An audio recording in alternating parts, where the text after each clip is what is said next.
Psaume de David. Mon âme bénit l'Éternel. Que tout ce qui est en moi bénisse son Saint-Nom. Mon âme bénit l'Éternel et n'oublie aucun de ses bienfaits. C'est lui qui pardonne toutes tes iniquités, qui guérit toutes tes maladies. C'est lui qui délivre ta vie de la fosse, qui te couronne de bonté et de miséricorde. C'est lui qui rassasie de bien ta vieillesse, qui te fait rajeunir comme l'aigle. L'Éternel fait justice, il fait droit à tous les opprimés. Il a manifesté ses voies à Moïse, ses œuvres aux enfants d'Israël. L'Éternel est miséricordieux et compatissant, lent à la colère et riche en bonté. Il ne conteste pas sans cesse, il ne garde pas sa colère à toujours. Il ne nous traite pas selon nos péchés. Il ne nous punit pas selon nos iniquités. Mais autant les cieux sont élevés au-dessus de la terre, autant sa bonté est grande pour ceux qui le craignent. Autant l'Orient est éloigné de l'Occident, autant il éloigne de nous nos transgressions. Comme un père a compassion de ses enfants, l'Éternel a compassion de ceux qui le craignent, car il sait de quoi nous sommes formés. Il se souvient que nous sommes faits, que nous sommes plutôt poussière. Amen. C'est une parole qui est vraiment claire. Ici, ce matin, nous lisons l'amour de Dieu, les bontés de Dieu envers cette maison, envers ses enfants, envers son peuple. Mais ici, David dit d'abord, il dit, mon âme bénit l'Éternel. Mon âme bénit l'Éternel. Que tout ce qui est en moi bénisse son Saint-Nom. Il dit, mon âme bénit l'Éternel et n'oublie aucun de ses bienfaits. Sois reconnaissante. C'est là que commence d'abord David. Mon âme, ne sois pas dans la tristesse, dans la crainte, dans la peur, dans l'angoisse, à cause de tout ce que tu vois dans le monde, tout ce qui se passe autour de toi. Non. Mon âme, bénis l'Éternel. Pourquoi? Parce que ta destinée se trouve entre ses mains. Ta vie, il t'envoie sur cette terre. Ta vie, il l'a organisée. Il a organisé ta vie. Et toute ta vie se trouve entre ses mains. Donc tu n'as pas à te lamenter, tu n'as pas à t'inquiéter. On dit oui, dans ce pays, il y a telle chose. On dit oui, dans cette nation, c'est tel problème qui arrive. Non, mon âme, ce n'est pas ces choses-là qu'il faut que tu regardes. Tu dois bénir l'Éternel. Pourquoi? Parce qu'il est Dieu. Il est le Dieu qui fait les prodiges, qui fait des miracles.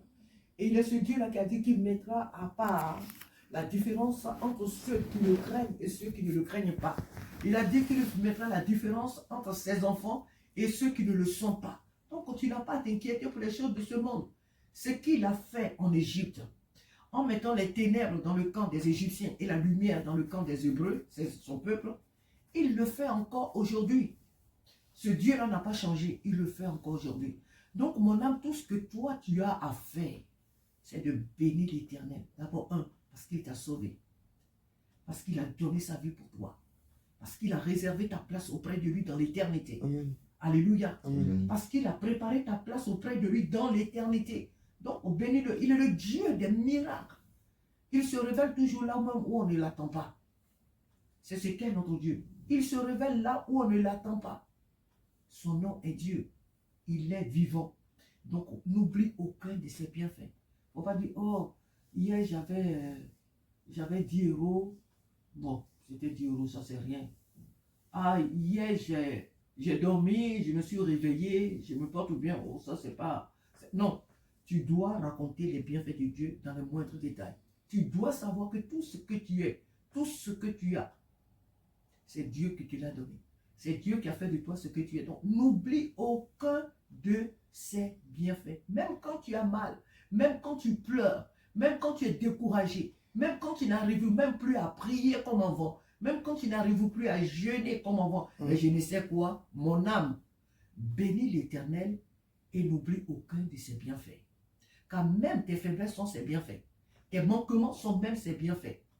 tes erreurs même sont ses bienfaits. Parce que dans les erreurs, Dieu nous enseigne, Dieu nous instruit. Même dans nos faiblesses, Dieu nous parle. Amen. Donc, on n'oublie aucun de ses bienfaits.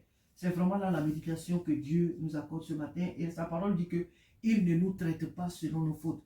Alors oui, l'homme peut dire que mais moi, c'est comme quand on évangélise à des personnes, tu vas leur dire, Dieu donne ta vie à Jésus et il va te pardonner. Mais la personne te dit, mais qu'est-ce que j'ai fait de mal et puis Dieu va me pardonner? Moi, je ne fais pas de faute, mais moi, je ne pêche pas, mais moi, je n'ai jamais tué, je n'ai jamais fait telle chose. Pourquoi Dieu va me pardonner? Donc, ça, c'est le langage de ceux qui ne connaissent pas Dieu. Mais nous, en tant qu'enfants de Dieu, nous savons que nous ne pouvons pas nous justifier devant Dieu. Amen. Personne ne peut se justifier devant Dieu pour dire que je n'ai rien fait. Je n'ai commis aucune faute. Alors que cette Bible dit, car tous ont péché et sont privés de la gloire de Dieu. Un seul sauveur, c'est Jésus-Christ. Donc nous devons reconnaître que sans Jésus-Christ, sans cette grâce, nous ne sommes rien, nous ne sommes pas purs, nous ne sommes pas saints aux yeux de Dieu. C'est par sa grâce que nous sommes sauvés. Alors il dit, autant les cieux sont élevés au-dessus de nous, autant il éloigne de nous nos transgressions. En un mot, pour résumer, Dieu ne nous traite pas selon tout ce que nous faisons chaque jour. Les chrétiens, comme quelqu'un le disait sur les réseaux sociaux, les chrétiens sont les plus méchants. Pourquoi méchants?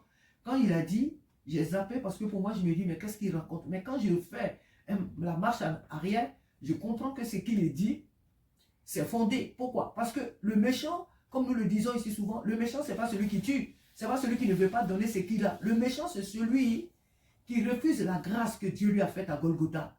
Le méchant, c'est celui qui refuse le sacrifice de Jésus. Le méchant, c'est celui qui refuse le don de Dieu. Donc, le méchant, si nous disons que nous avons accepté Jésus et que nous ne faisons pas ce qu'il nous demande de faire, nous sommes méchants. Donc, voilà en quoi nous sommes les plus méchants. Voilà en quoi nous sommes les plus méchants. Dieu va te dire de suite, tu vas évangéliser, tu vas dire, évangéliser, non, la pensée te vient, mais tu ne le fais pas. Dieu te dit, il faut jeûner, la pensée te vient, mais tu ne le fais pas. Dieu nous dit de faire beaucoup de choses en tant que chrétiens, ayant accepté ce Jésus-là, mais nous n'obéissons pas à la voix de Dieu. Donc nous sommes les plus méchants. Ce ne sont pas les païens ne le connaissaient pas, mais nous qui l'avons connu et qui ne le faisons pas, c'est qu'ils demandent, c'est nous qui sommes les plus méchants de la terre. Mais cependant, sa parole nous dit ce matin qu'il nous fait grâce. Il nous fait grâce et il ne nous traite pas selon nos fautes. Que Dieu nous bénisse ce matin, bien-aimés. Que Dieu nous fortifie ce matin. Et reconnaissons que ce que nous sommes aujourd'hui nous vient de Dieu. N'attendons pas d'être, je ne sais pas, dans un château pour dire, oh, maintenant, je reconnais que Dieu a fait de moi ce que j'ai. Non. Même si nous sommes couchés à terre, ce que là où nous sommes, c'est Dieu qui l'a permis. Et nous ne pouvons que le bénir. Amen. Que mon âme bénisse l'Éternel et n'oublie aucun de ses bienfaits. Autant les cieux sont élevés au-dessus de nous, éloignent de nous nos iniquités, et de même qu'un père a compassion de son enfant, qui l'honore, ainsi Dieu a compassion de ceux qui le craignent. Aimons Dieu, craignons vraiment Dieu. Dieu ne nous demande pas de se lever le monde, il nous demande tout simplement de le craindre, et c'est lui qui fait le reste. Que son nom soit béni ce matin. Amen. Père de gloire, nous te disons encore merci.